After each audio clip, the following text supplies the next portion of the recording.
I remember the exact moment I first walked into that house.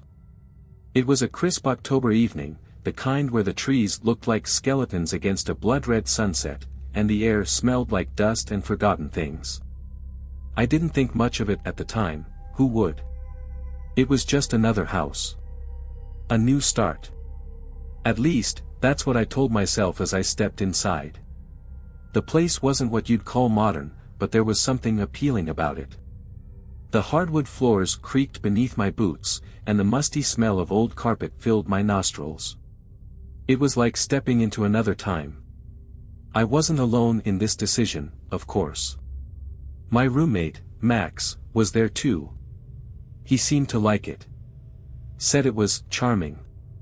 But there was something that nagged at me from the moment I entered, the silence. It was too quiet. It didn't feel right. Max, always the optimist, had already picked out his room on the second floor. But I kept walking through the house, my eyes scanning every corner. The living room was spacious, with an old stone fireplace. And there, just past the living room, was the hallway leading to what I thought was the kitchen. But instead of a welcoming light from the open kitchen door, there was just a cold, dark shadow. Something wasn't right. And I didn't know why, but I couldn't shake the feeling that the house was watching me. I shrugged it off, though. We were moving in the next day. The lease was signed. Nothing was going to stop us. Not even this strange, hollow feeling that seemed to echo in the empty spaces. The first night was when it all started. Max was already asleep, sprawled out on the couch in the living room after a long day of unpacking. I, on the other hand, was restless. I couldn't shake the feeling that something was wrong with the house. I lay in my bed, the walls creaking in the silence of the night. The moonlight barely broke through the thin curtains. It was so still, so unnervingly still. There were no sounds, no cars passing, no animals outside, just the sound of my own breathing, and the soft thudding of my heart against my chest. Around 3 a.m., I woke up to the sound of footsteps. Not from upstairs, where Max was, but from the hallway below. It wasn't normal footsteps like the ones you hear from the settling house. No, these were deliberate steps. Slow, methodical. As though someone was walking, but they were trying not to be heard. I froze. My mind raced through 1,000 possibilities. Could Max be sleepwalking? Maybe. But it was too late for that. And anyway, he had never done it before. Could it be someone else in the house? Someone had broken in. I grabbed my phone, ready to call the police, but when I looked at the time, 3:09 a.m., I heard the footsteps again, but this time, they stopped right outside my door. My heart skipped a beat. I held my breath, waiting for the next move, the next sound, anything. But there was nothing. Just silence. And then, something strange happened. The door handle slowly turned. I couldn't move, couldn't breathe.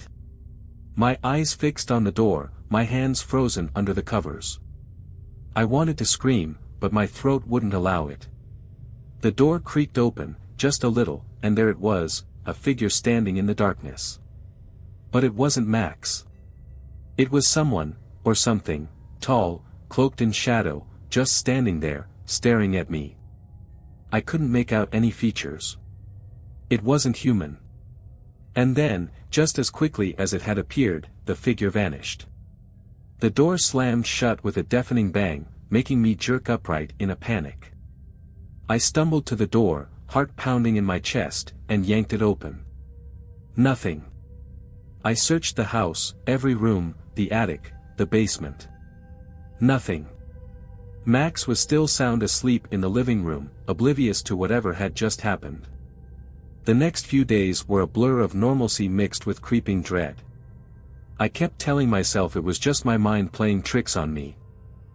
I had to adjust to the new place, that's all. The footsteps? Probably just the house settling.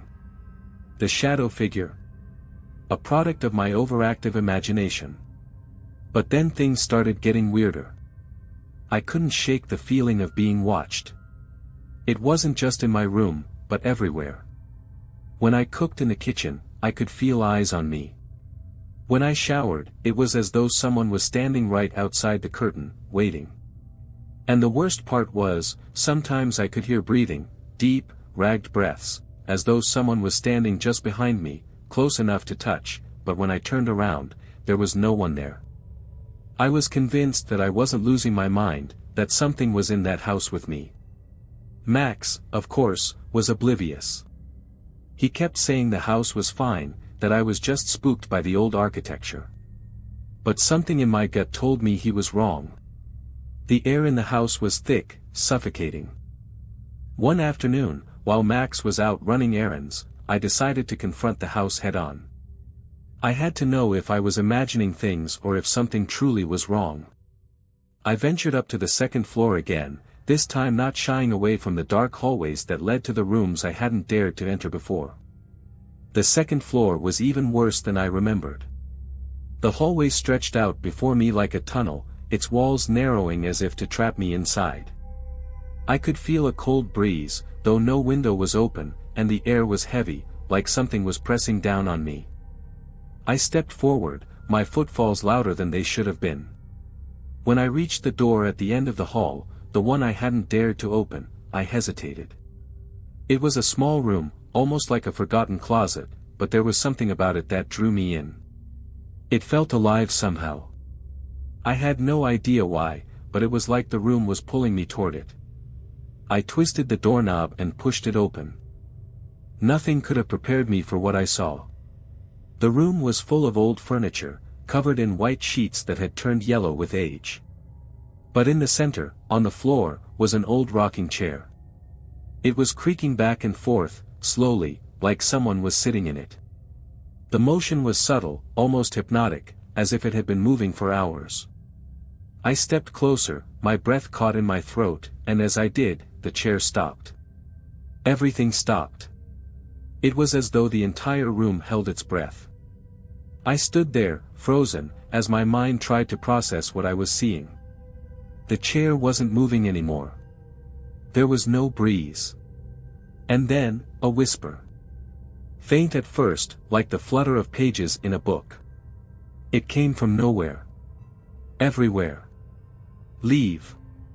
I felt a chill crawl down my spine. It was a voice, but not a human voice. It was hollow, distorted, like it had been trapped in the walls for decades. The hairs on the back of my neck stood up, and my body screamed at me to run, but my legs wouldn't move. And then, just as quickly as it had begun, everything went silent. I don't know how long I stood in that room, paralyzed with fear, staring at the still rocking chair. It felt like hours, but when I finally managed to tear my gaze away, I bolted out of there faster than I thought possible. I ran down the hallway, down the stairs, and locked myself in my room. I didn't tell Max about the chair. He would have just laughed it off, said it was an old house playing tricks on me, but I knew what I heard. I knew what I felt. And that voice. It wasn't a trick. The rest of the night was a blur of unease. I lay awake, listening to the creaks and groans of the house. I tried to convince myself it was nothing, just the house settling, just the wind rattling the windows. But then, around midnight, something worse happened. I heard the footsteps again. But this time, they weren't just footsteps. They were accompanied by something else. A dragging sound. Something heavy being pulled across the floor. The sound grew closer, louder, until it was right outside my door. I held my breath, my heart thundering in my chest. I couldn't move, couldn't speak. And then, the door handle turned. Slowly. As if someone was trying to be quiet, careful. I felt my blood run cold. I could see the shadow of the handle shifting under the crack of the door, but the door never opened. The footsteps stopped, the dragging sound ceased. For a long moment, there was nothing. Then, a whisper. That same hollow voice. Leave, before it's too late.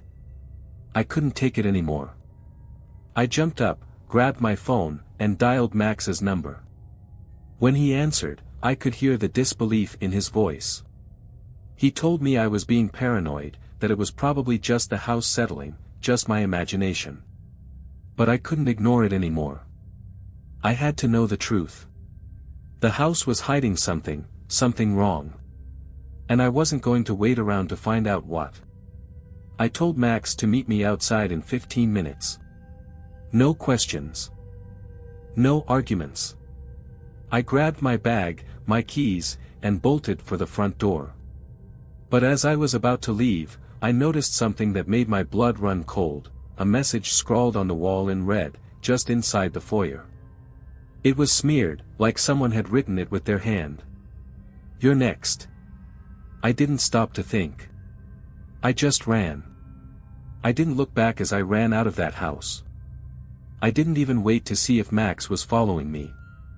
My heart was hammering in my chest, my breath shallow and quick as I sprinted to the car parked on the street. The chill of the night air bit at my skin, but it didn't matter. Nothing mattered except getting as far away from that house as possible. When I got to the car, I didn't even bother to unlock the door. I threw myself into the driver's seat and started the engine. I could hear the tires screech as I peeled out of there, not caring about anything but the growing terror that clawed at me. I didn't know where I was going, but it didn't matter. I just had to get away. I pulled over a few miles down the road, my hands shaking so badly I could barely grip the steering wheel. I couldn't believe what had just happened. My thoughts raced, but they were tangled, scattered. Was that really the house trying to warn me? Was I just imagining it all? Max finally called me, his voice groggy and confused. He had no idea what I was talking about. When I told him what I'd seen, the chair, the whispering, the message on the wall, he insisted I was just overwhelmed by the move, that I'd let the stress get to me. But I knew what I heard. I knew what I felt. It was real. We argued for a while, and then I told him I couldn't go back. Not yet. I needed time to process. He didn't like it, but he eventually agreed to stay with me for the night at a nearby motel. I didn't sleep much. Every time I closed my eyes, I saw that shadow, standing just outside the door, watching me. Every time I tried to relax, I heard the whisper again in my head. Leave, before it's too late. I knew that whatever had been in that house wasn't done with me. I couldn't explain it, but I knew it was still there. And it was waiting for me to come back. The next morning, I told Max I couldn't go back to that place. He was frustrated, but he agreed to get our stuff out and figure out what to do next. We both knew we couldn't stay there, not after what happened. But that's when things took an even darker turn. We returned to the house with the intention of just getting our things and leaving for good. The front door was unlocked, which was strange because we had both clearly locked it when we left. I didn't want to go in. I didn't want to step foot in that house again, but I knew we had no choice. As we entered, the house was eerily silent. Too silent. The message on the wall was gone. But as I walked past the foyer, I saw something that made my stomach drop, a new note, written in the same smeared red, hanging on the refrigerator door in the kitchen. You can't leave. You never could. I felt the air around me shift, as if the house was alive, breathing with me, suffocating me. The house was holding us there, trapping us. I turned to Max, but he was gone. I called his name. No answer. I searched the house frantically, moving from room to room, every step heavier than the last. I went upstairs, checking every room, every closet. Nothing.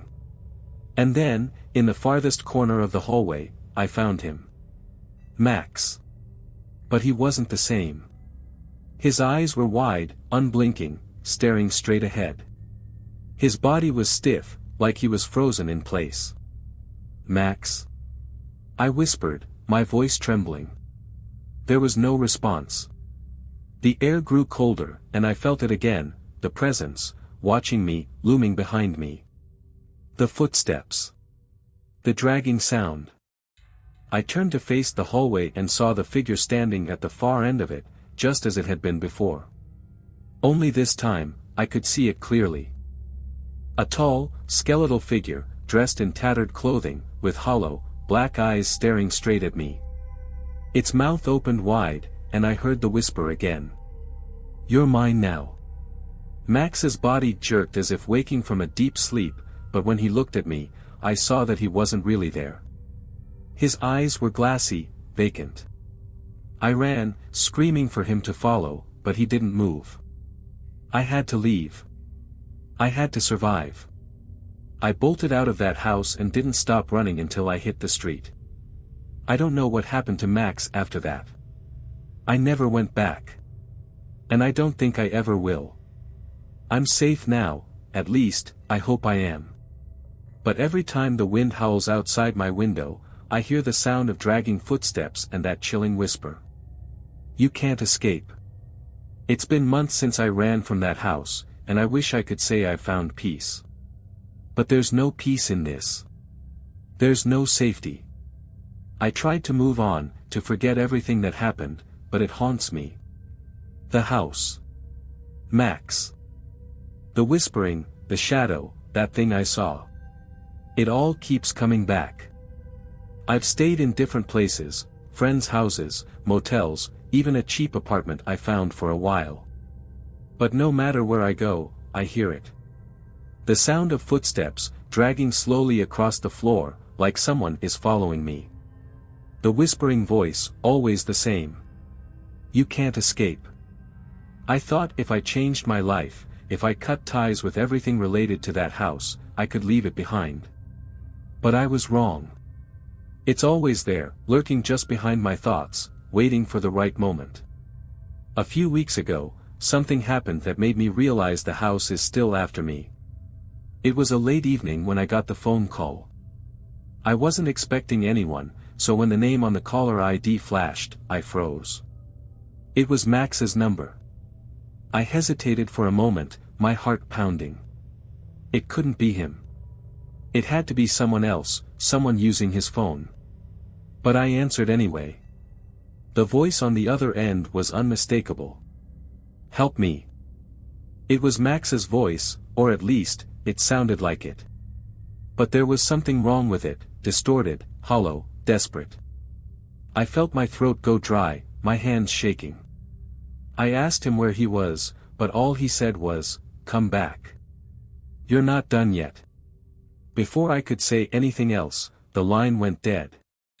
I tried calling back, but the phone went straight to voicemail. And then, something worse happened. I heard the footsteps again. They were in the room with me. I turned slowly, but there was nothing there. Just the stillness of my apartment. But the sound was unmistakable, louder now, dragging, steady, as if someone was moving toward me, inch by inch. I grabbed the nearest object, a lamp, holding it like a weapon, but my body was frozen, my breath shallow, the air thick with dread. I knew what was coming, and I knew there was nothing I could do to stop it. And then I saw it. A figure standing in the corner of the room. Its tall, dark shape was barely visible, but I could see its hollow eyes glinting in the dim light. The same figure from the house. The same voice that whispered in my ear. You thought you could leave. I turned and ran, but the figure was there again, blocking the door. The cold, suffocating air surrounded me, the dragging steps now impossibly close. I screamed, I begged, but it didn't stop. It never stops. Somehow, I managed to get out. I ran through the hallway, out of the building, and didn't stop until I was miles away. I haven't gone back since. I don't know where Max is. I don't know what happened to him. I don't know if I'll ever be free. But I do know this, whatever that thing was, it isn't finished with me. It won't stop until I'm back in that house. Back where it all started. And I don't know if I can outrun it forever. I couldn't outrun it. Not for long.